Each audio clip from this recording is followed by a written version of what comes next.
Hey y'all, it's Kim again. So this is chapter 9. This has a lot of footnotes in that I may read, and then we'll just kind of just go through the whole document. But anyway, chapter 9 of the Robert Hur Classified Documents report against Joe Biden. So legal standards. Our investigation focused on the possible unauthorized removal and retention of classified documents or other records discovered at the Penn Biden Center, the University of Delaware, and Mr. Biden's personal residences. The criminal statutory provision that best fits the facts of our investigation is 18 U.S.C.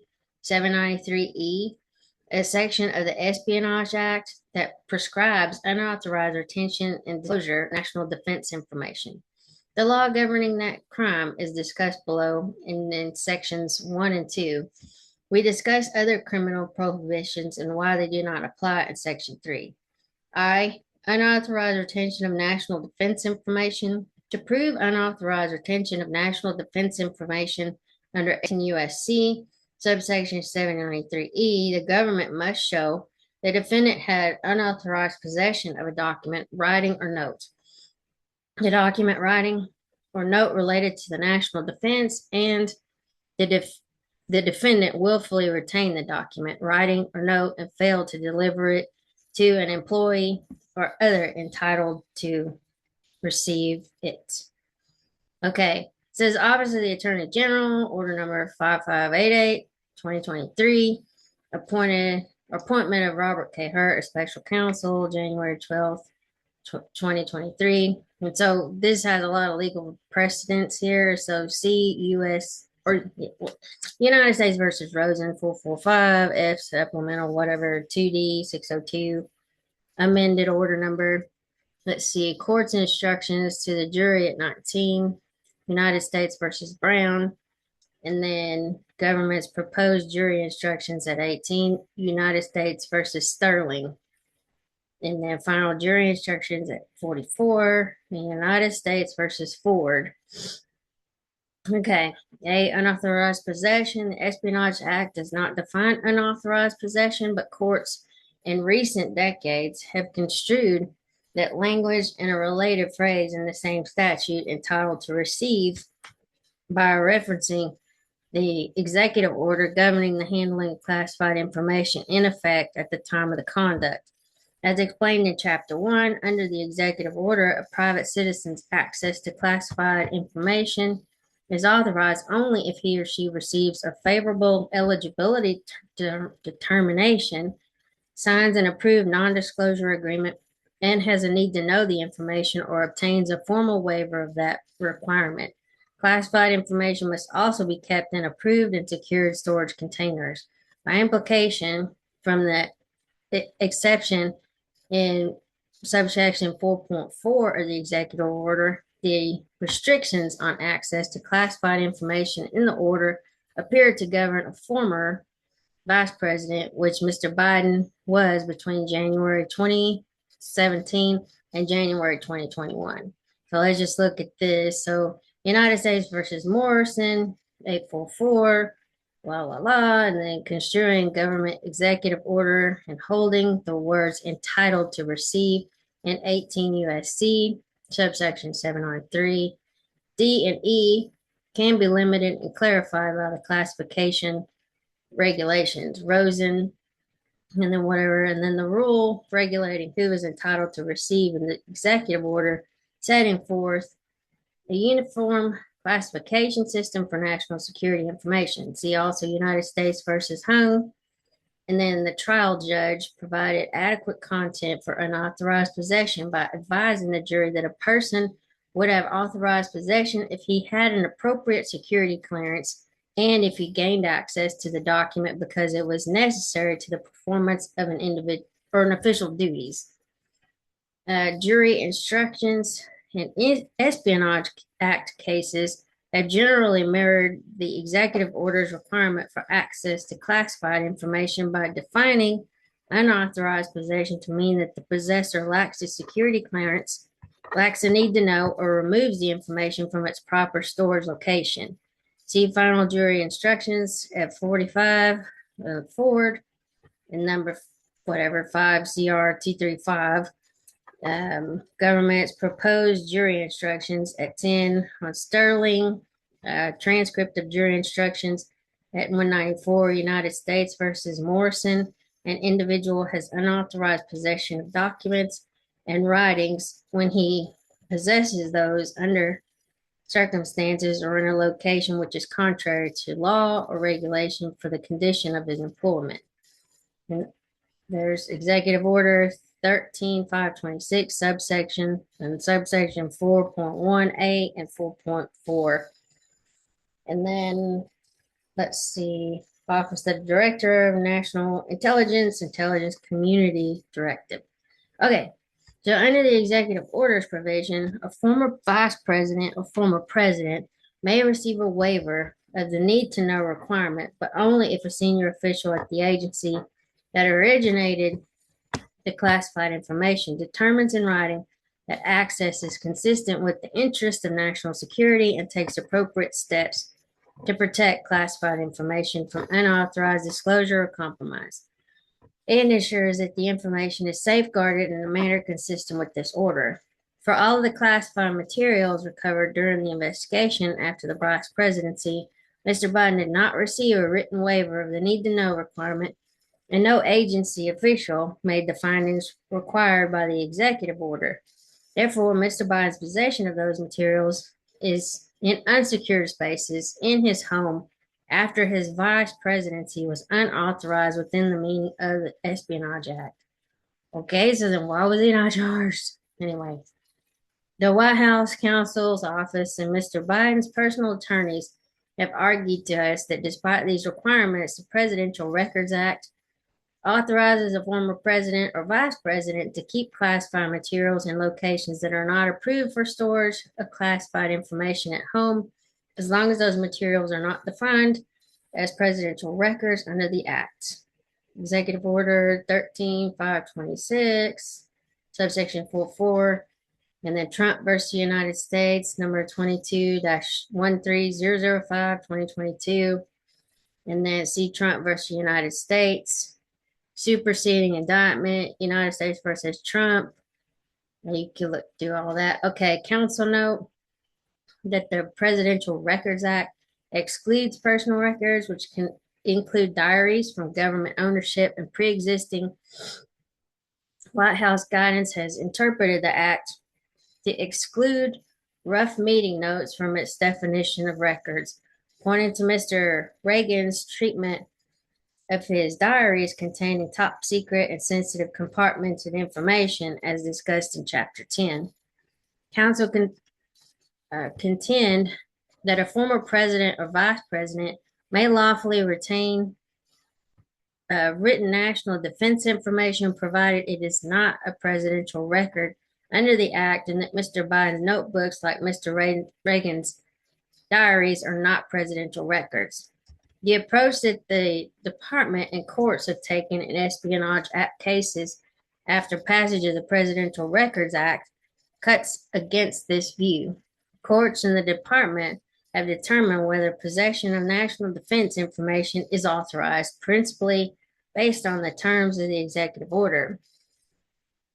The order specifically addresses and is the primary source of law governing access to such information, in contrast with the Presidential Records Act, which mentions classified material and just one irrelevant provision. The executive orders restrictions on access to classified information also appear to apply to former presidents and vice presidents, e.g. Trump versus United States, a superseding indictment in the United States, and y'all can look that up. We therefore decline to adopt the argument that compliance with the Presidential Records Act authorizes former presidents and vice presidents to retain national defense information in unsecured and unapproved locations.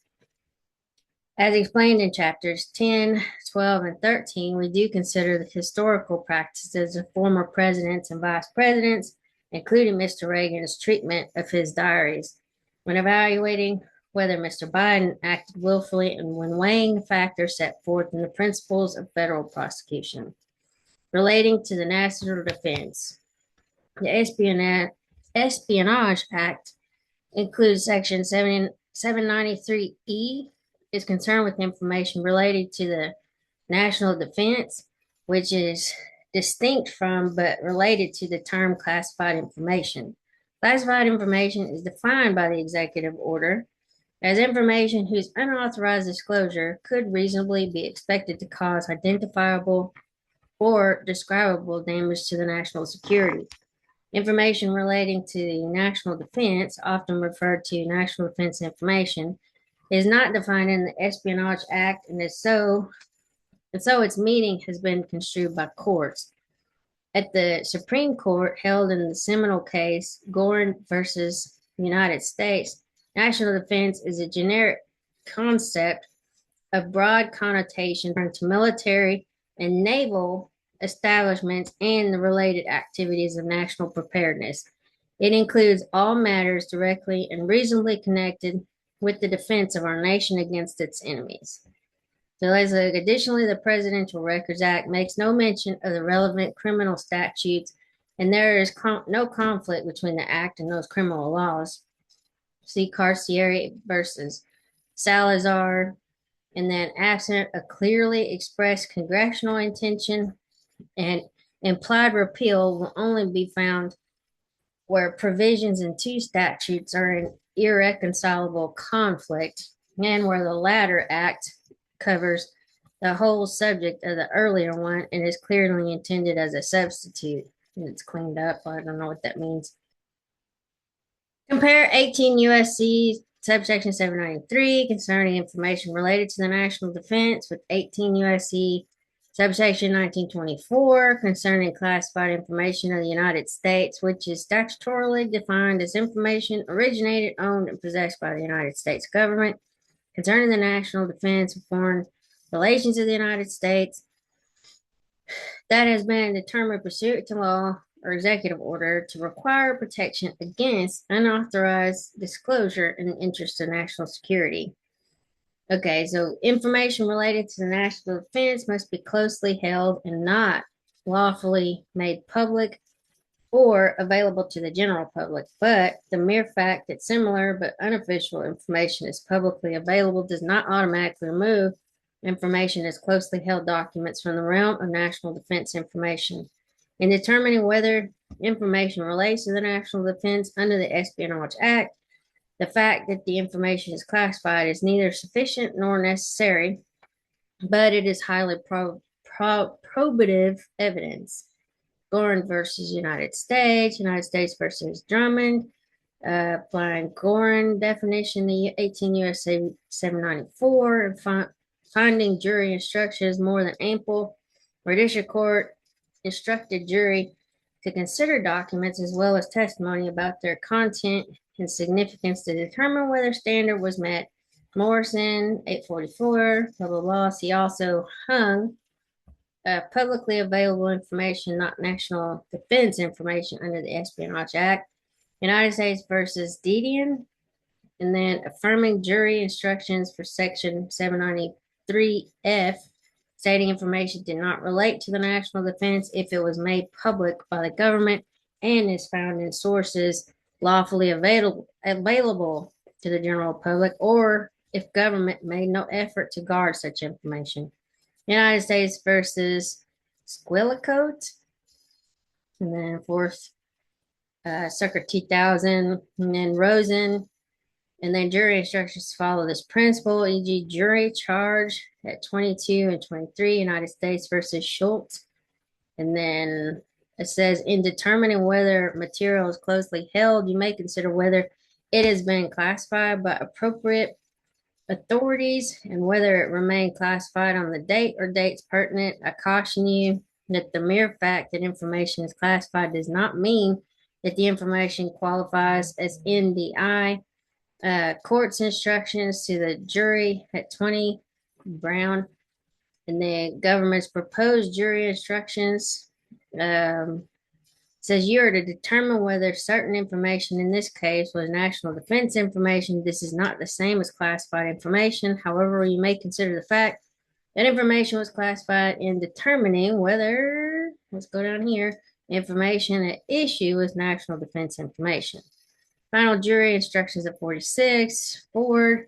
In determining whether material is closely held, you may consider whether it has been classified by appropriate authorities and whether it remained classified on the date or dates pertinent. And then, so back up here says willfully retains. Finally, the government must provide or prove that a defendant willfully retained the material and failed to deliver it to an officer or employee entitled to receive the information. The statute does not define who is entitled to receive the information. So again, courts have looked to the governing rules concerning the handling of classified materials, primarily the executive order. Generally, those entitled to receive the information are people with the requisite security clearance and the need to know. Willfulness is a heightened mens rea, which, as articulated by the Supreme Court in Bryan versus the United States, requires proof that the defendant acted with knowledge that his conduct was unlawful. Under the Espionage Act, an act is willful when it is done voluntarily and intentionally and with the specific intent to do something that the law forbids, that is to say, with the bad purpose either to disobey or to disregard the law. I'm just gonna not say anything. I was gonna say something about what I thought of Biden, but I'll just leave it and you can make your own determination. Let's look down here at these footnotes before I move on. Okay, so Morrison, the words entitled to receive in 18 U.S.C. subsection 793D and E can be limited and clarified by the classification regulations, Rosen.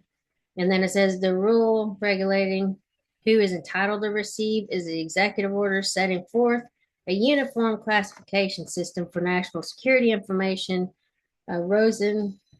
And then Bryan versus United States, according to Ratzlaff v. United States versus Bursey. And then Morrison, 844, according to court's instructions to the jury at 22. Brown, government's proposed jury instructions at 15. And Sterling, final instructions, whatever, at 4. Okay. All right. So while willfulness requires providing an intent to disobey the law, courts have applied Bryan's standard of simple willfulness to section 793E and rejected any need for the government to prove an intent to cause harm. Accordingly, to prove a violation of section 793E, we would need to show that Mr. Biden knowingly retained national defense information and failed to deliver it to an appropriate government official and that he knew his conduct was unlawful. As discussed in more detail below, because of the interrelation between national defense information and classified information, when evaluating a potential Section 793E charge, the department considers whether the information the person possessed was classified and whether the person knew it was classified. Unauthorized disclosure of national defense information, Section 793E, also prohibits the willful communication, delivery, or transmission of national defense information to a person not entitled to receive it. The first two elements, unauthorized possession and relating to the national defense, are identical to those addressed above in sections IA or 1A and 1B. It depends on if you're doing Roman numerals. The element of a willful disclosure to a person not entitled to receive is addressed below, United States versus Hitzelberger. And then applying Bryan's willfulness standard to section 793E and explaining the core of willful misconduct is to act with knowledge or intent to disregard the law, not an evil intent to injure the United States. United States versus Drake. And applying Bryan's willfulness standard to section 793E and noting the definition is consistent with Fourth Circuit precedent predating Bryan. See also United States versus Kim applying Brian's willfulness section standard to section 793D. A, willfully communicates, delivers, or transmits to a person not entitled to receive. Just as with retention, disclosure under section 793E requires that the defendant act willfully. That is, with the intent to do something the law forbids. A person is not entitled to receive national defense information if he or she lacks a need to know and appropriate clearance as provided by the executive order. For an oral disclosure of information, as opposed to the disclosure of a classified document, the government must also prove that the possessor had reason to believe the information would be used to injure the United States or to the advantage of a foreign nation. Accordingly, to establish that Mr. Biden violated Section 793E when he read information from his notebooks to this ghostwriter, we would need to prove that he acted with an intent to violate the law and had reason to believe the information he disclosed could be used to harm the United States or a foreign nation. Rosen, applying willfulness standard to disclosure under Section 793D and E. 18 USC 793E and Rosen, when disclosure involves intangible information, government must prove this additional and significant sciencer requirement that is analogous to bad faith, but this requirement does not apply in instances where the disclosure is through a tangible medium, such as a document, according to Drake. And then Section 793E provides for different scienter requirements. I don't know how you say it. Scienter requirements, I've never seen that word. Depending on the character of the national defense item or data that a defendant is charged with possessing. In cases like this one involving documents, the defendant need only have acted willfully, as a defendant will more readily recognize a document relating to the national defense based on its contents, markings, or design than it would intangible or oral information that may not share such attributes. And then other criminal provisions.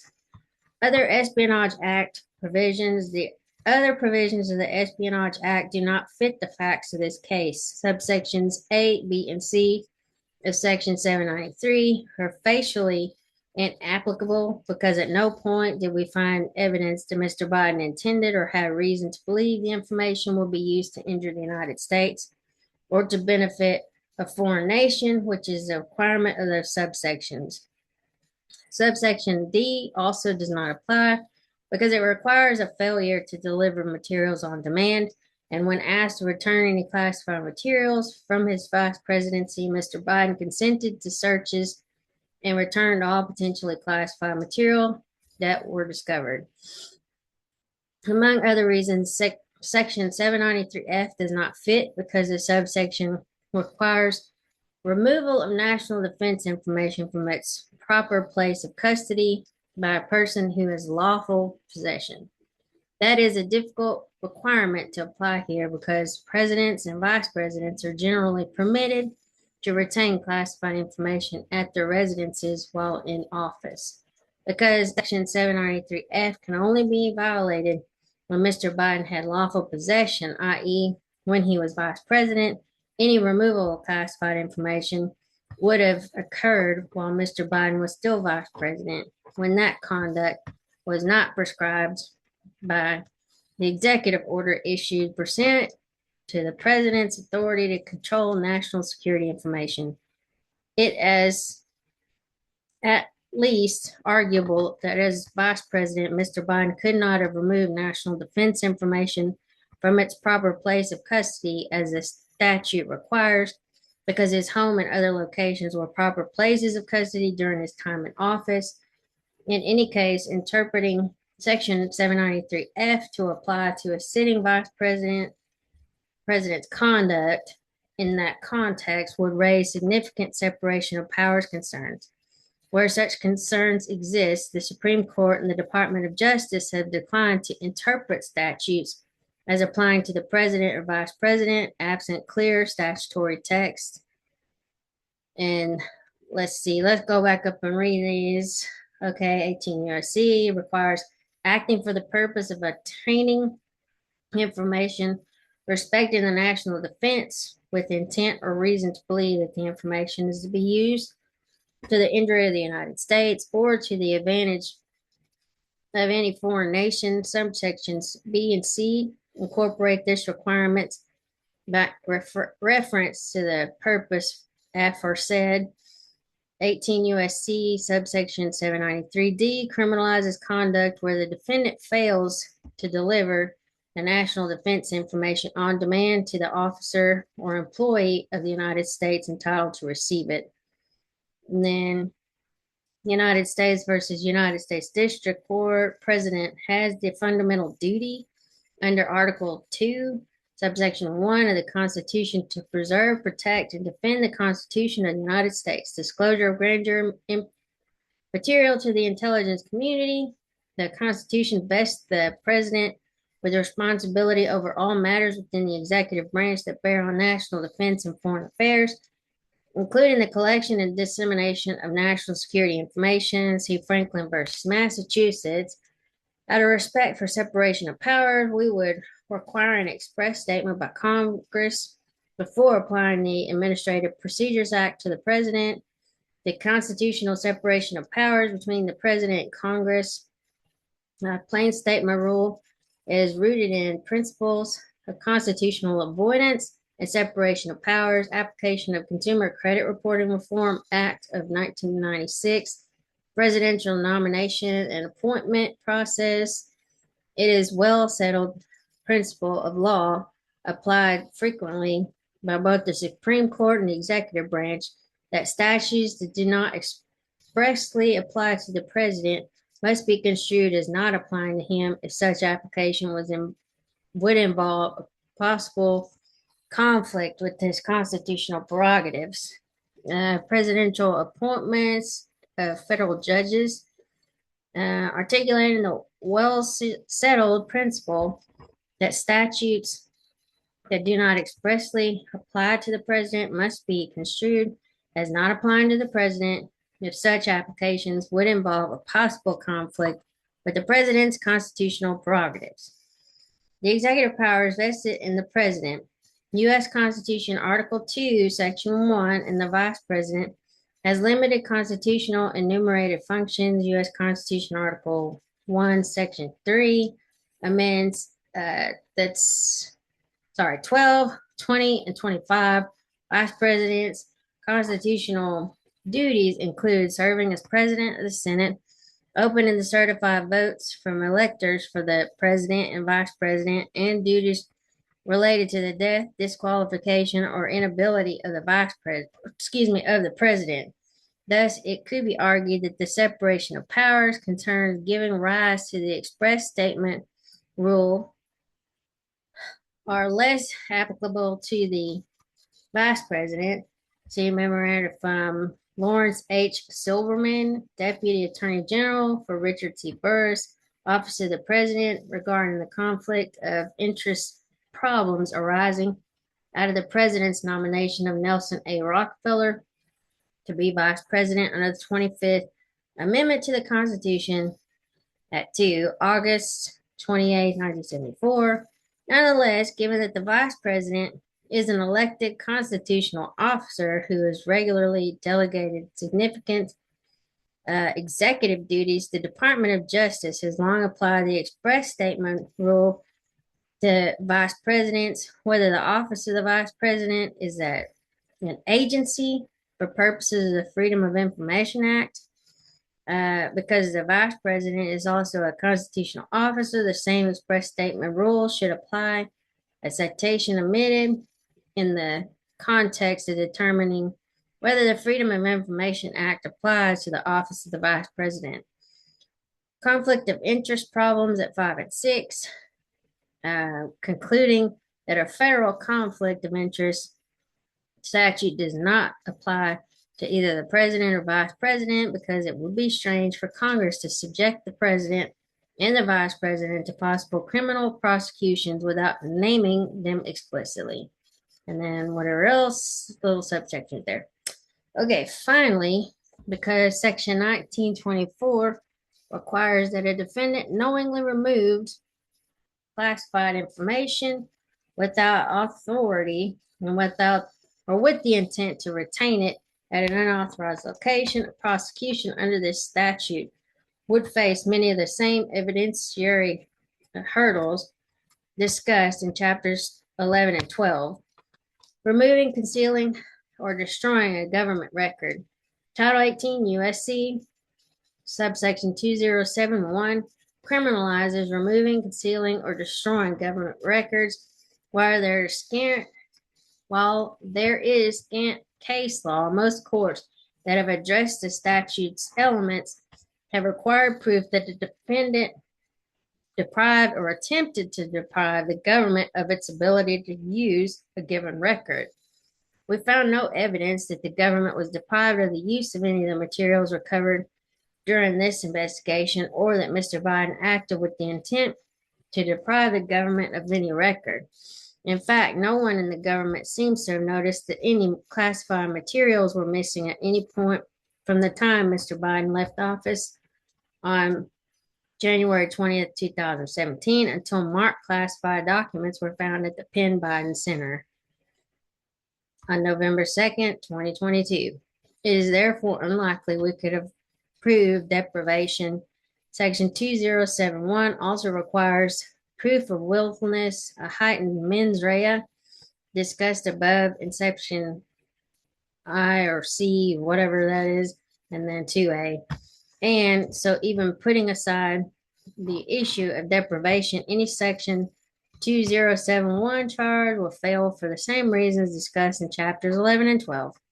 So, I guess United States versus Hitzelberger, and then analyze the case law and concluding the government will need to prove that the defendant obliterated information from the public record. United States versus Rosner, United States versus North, Accord, United States versus Poindexter. The obvious purpose of the statute is to prohibit the impairment of sensitive government documents. McInerney, I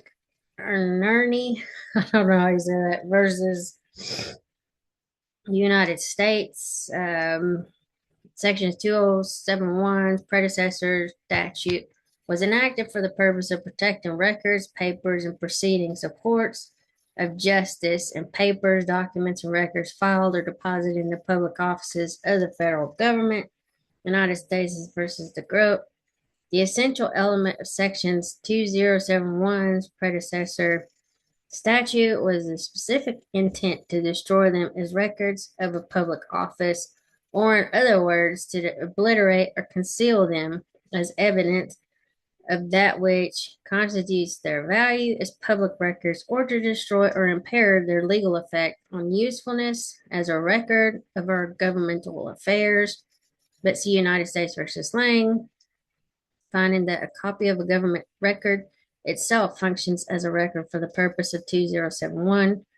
Certificate granted, received on other grounds, an opinion reinstated in part.